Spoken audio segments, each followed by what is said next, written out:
hoje eu vou falar de um assunto que para mim foi a primeira vez que eu tive contato direto com pessoas, com famílias do espectro autista. Eu fui convidado a fazer uma palestra que realizei hoje no auditório da Univeritas, da Universidade de Univeritas, aqui de Tabacetuba. Fui convidado pela Maia Azul, que é essa associação que congrega familiares de crianças, jovens portadoras desse espectro autista, dessa situação, né? E eu fui convidado para falar sobre o tema as mães atípicas e os seus medos. Por que eu estou ressaltando que foi a primeira vez que eu tive esse contato? Porque até alguns dias eu ouvia falar, conversava sobre o assunto, mas diretamente, ter contato direto, conversar,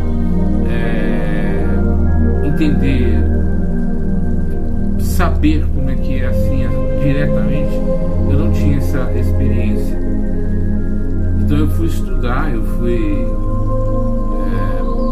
entender como é que isso se procede, como é que isso acontece, quais os hábitos, as atitudes, como se comunicar, né? Como me relacionar com eles, já que eu não tinha essa habilidade, esse conhecimento.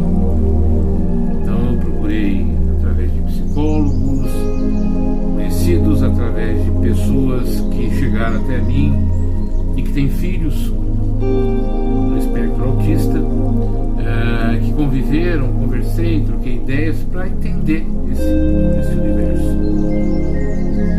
E hoje eu vou falar, né, sobre essa questão do medo que as mães atípicas, ou seja, a mãe de crianças, jovens e adolescentes, e muitas dessas mães também portadoras desse espectro autista, das preocupações e dos medos que elas possuem.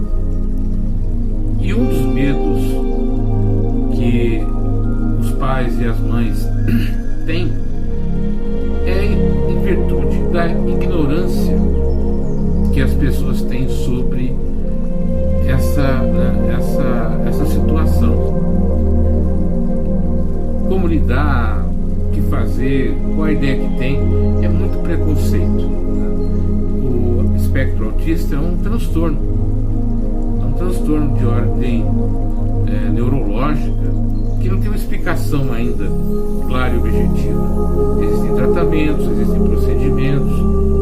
No caso da Maia aqui em Itaquá, tem um resultado muito positivo de sociabilização desses jovens, desses adultos também, e portanto tendo uma vida extremamente tranquila e normal com todo mundo. Mas eu volto a ressaltar, quando a gente não conhece alguma coisa, quando a gente não entende alguma coisa, quando não faz parte do seu dia a dia, a primeira coisa que a gente tem que fazer é procurar conversar com as pessoas que passam por essa situação e entender as suas dificuldades, os seus medos, as suas atitudes, como conversar, o que abordar, o que não abordar, o que agride, o que não agride, o que ajuda, o que não ajuda.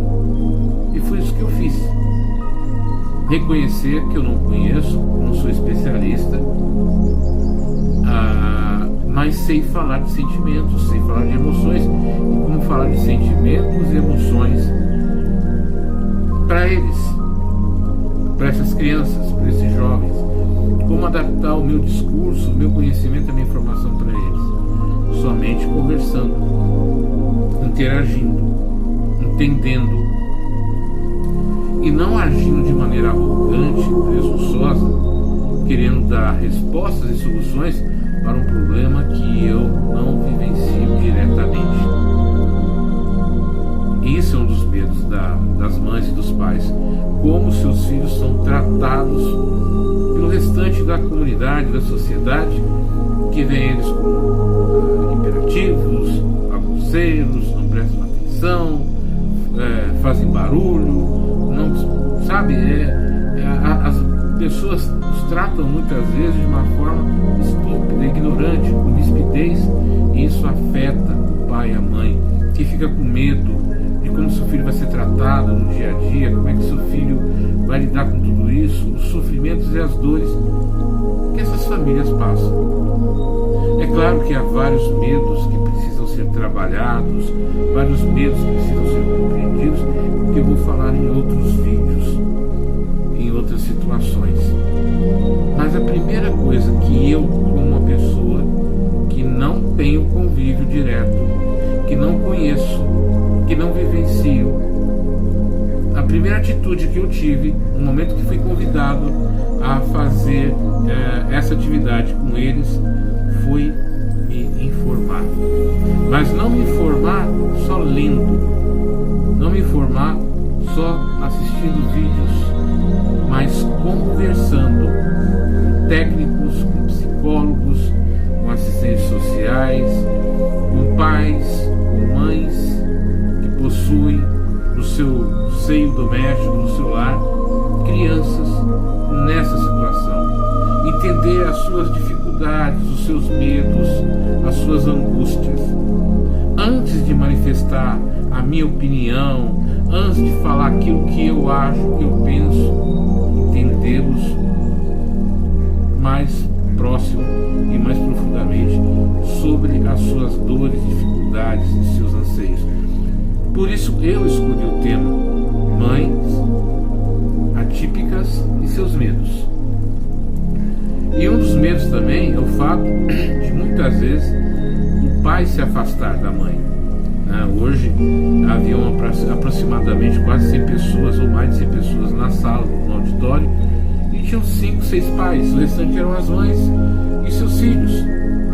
E eu falei durante 1 hora para as mães, para os filhos, para os pais, sem problema nenhum, sem dificuldade nenhuma. Porque eu procurei compreender as situações deles e mostrar também. Então, recapitulando, eu fiz esse vídeo aqui com vocês falando sobre isso para que eu pudesse trazer para vocês essa postura de perguntar, de entender, de compreender a dor e a dificuldade dos familiares, das pessoas que estão ali. Eu ouvi algo muito interessante falado pela presidente da associação, a Edine, que o autista ele precisa estar com as pessoas, entre aspas, normais, como a gente coloca, porque ele é como se fosse uma esponja. Então, portanto, ele aprende, ele convive, ele muda, ele se transforma graças ao convívio. Quando a gente se afasta essas crianças do convívio social, afasta essas crianças do dia a dia, elas não evoluem, muitas vezes regridem no processo e acabam voltando conforme o seu nível, o seu grau de autismo a um grau mais severo. Então é necessário que a sociedade, que as pessoas se coloquem no lugar dos pais, das mães, dos parentes. E quando encontrem um autista, quando encontrem uma criança, um adolescente com essa situação, que possa ter a paciência e a tranquilidade de compreender. Se aproxima do pai, conversa com o pai naturalmente, pergunta para ele como é que eu posso interagir com o seu filho para que ele fique mais receptivo a mim, para que eu possa passar as informações e agir melhor com ele. Sabe, conversa, pergunta como é que ele está. Não fica falando, chama de coitadinho, de bênção de Deus, porque isso eles não querem ouvir. As dificuldades são grandes, os problemas são grandes, eles precisam se sentir acolhidos, apoiados. Falar discursos vazios, sem profundidade, não ajuda. Então senta, conversa, pergunta, mostra que você está interessado em aprender, a compreender.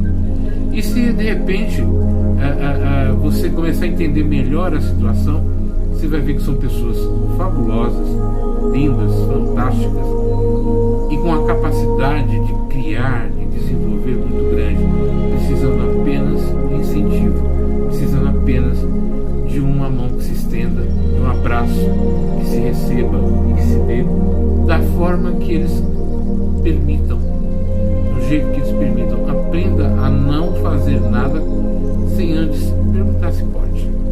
E procurem ser diretos, procurem ser objetivos. E entendam também que eles são diretos e objetivos. Não é que eles não tenham sentimentos, emoções, eles têm, mas trabalham de uma outra maneira. Então é isso que eu ia passar para vocês nesse primeiro vídeo. Eu vou fazer outros falando sobre o assunto, para que a gente comece a entender essa situação do autista e também de outras pessoas atípicas da nossa sociedade. Respeito,